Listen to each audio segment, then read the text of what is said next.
ओम शांति। कल बाबा ने हमें अंतर्मुखी रहने और बाह्य मुक्ता से स्वयं को मुक्त करने का पाठ पढ़ाया, जिस पर आज बाबा अंडरलाइन करा रहे हैं।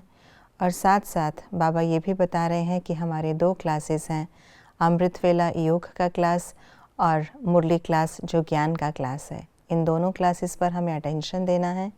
तो आइए रिवाइज़ करते हैं आज के 22 मार्च 2024 के मधुर महावाक्यों को।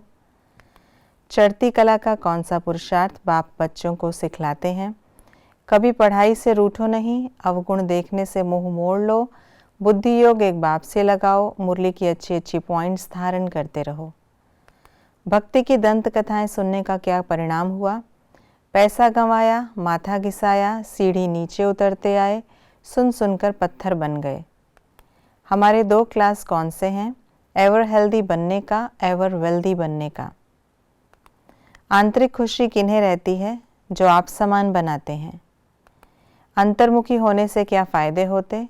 पाप कटते, धारणा होती, ऊंच पद मिलता।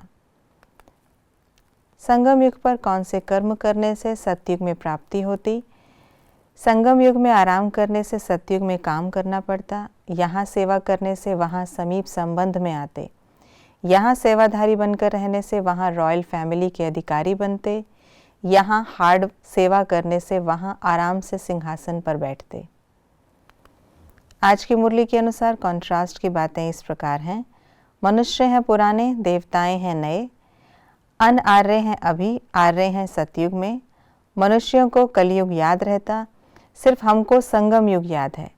भक्ति से नीचे उतरते, बाप ऊपर चढ़ना सिखलाते। हठ योग परंपरा से चला आता, राजयोग सिर्फ संगम युग पर बाप सिखलाते।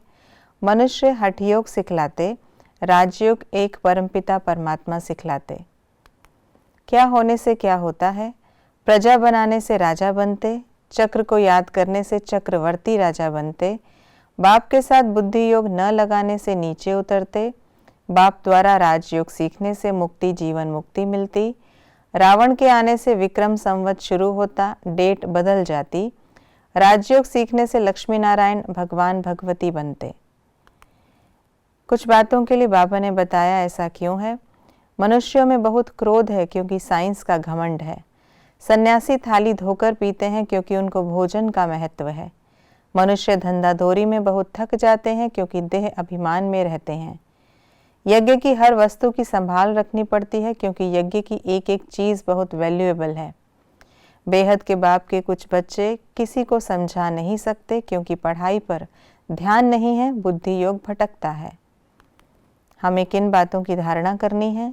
पढ़ाई से कभी रूठना नहीं है, बहुत बातचीत में नहीं आना है, दत्तात्रेय मिसल सबसे गुण उठाने हैं, धंधाधोरी में रहते देही अभिमानी रहना है, किसी का कोई अवगुण दिखाई दे तो मुंह मोड़ लेना है, बाहर से बुद्धि योग निकाल अंतर्मुखी रहने का अभ्यास करना है, बाप को याद करने के साथ साथ विचार सागर मंथन भी करना है।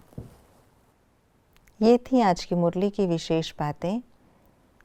हम गॉडली स्टूडेंट्स जो श्रेष्ठ पढ़ाई पढ़ रहे हैं, इसमें मुख्य रूप से अंतर्मुखता की आवश्यकता है।